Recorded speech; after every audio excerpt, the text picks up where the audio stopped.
So, could you give me an explanation as to how this area formed and why you believe it got its name?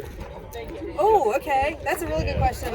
Well, first I'll answer the second part in that no one really knows how it got its name, so that's easy. There was some confusion, like maybe it was called Archer's Hill because it's so high up. It'd be good for the archers, but they don't really think that's the case. Anything kind of big and impressive can often be named after King Arthur in this area. So, but there's really no one really knows why. How this formed? So this is an extinct volcano. So we're basically walking through the interior of a volcano, which is really cool. This formed about, I want to say 360 million years ago when all these kind of volcanoes would kind of pop up all over much of Scotland.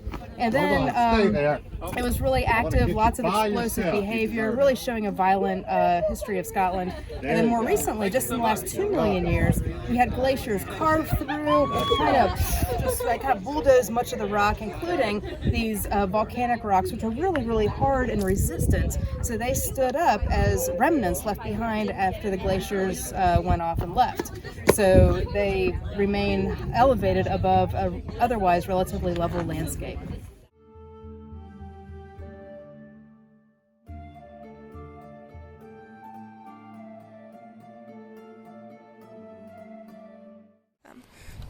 I ask why you're at Arthur's Seat today. We're just out for a walk this evening. Okay. Why do you think it's called Arthur's Seat?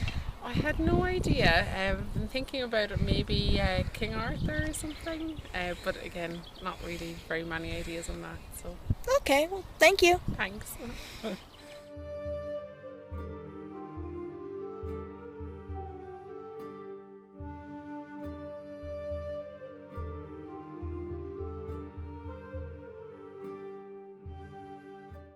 Do you know anything of why it's called Arthur's Seat?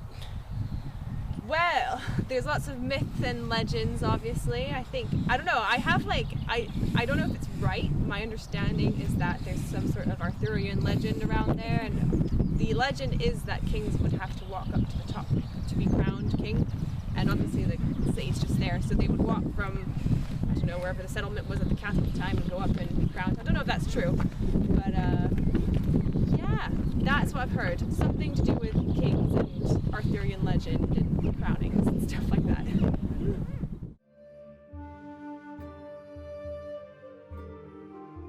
Awesome. Is there any other importance to geology or maybe another science that this mountain could have besides the important name and being such an impressive, active volcano? Yeah, this is definitely one of the birthplaces of geology because James Hutton, one of the early geologists and probably considered like the grandfather of modern geology, was realizing from looking at these bodies of rock that the traditional idea of all rock we see being laid down by ancient seas, like sandstone, limestone, shale, yeah, most of those are laid down by seas. But Hutton realized that, okay, not all rocks. That's not a satisfactory explanation for how rocks like this form. This doesn't look like anything that would form in a sea. And because he was good friends with James Watt during the Scottish Enlightenment, all these men would get together, constantly bounce ideas off of one another and share a lot of thoughts. He began to realize that heat could be a major driving force inside the earth, and that maybe heat could form some rocks in the form of molten rocks, and maybe lava can come up and form rocks. Of course, that's one of our major rock types, igneous rocks. No one really knew that really existed. Volcanoes were kind of known about as far as being kind of erratic, catastrophic events like Mount Etna in Italy or Mount Stromboli in Italy.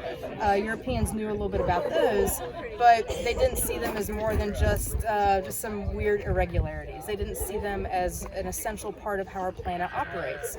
And James Hutton was the first to realize, okay, maybe the interior of the Earth is very, very hot and fuels volcanoes, but also creates a lot of the rocks that we see, especially things like here at Arthur's Seat.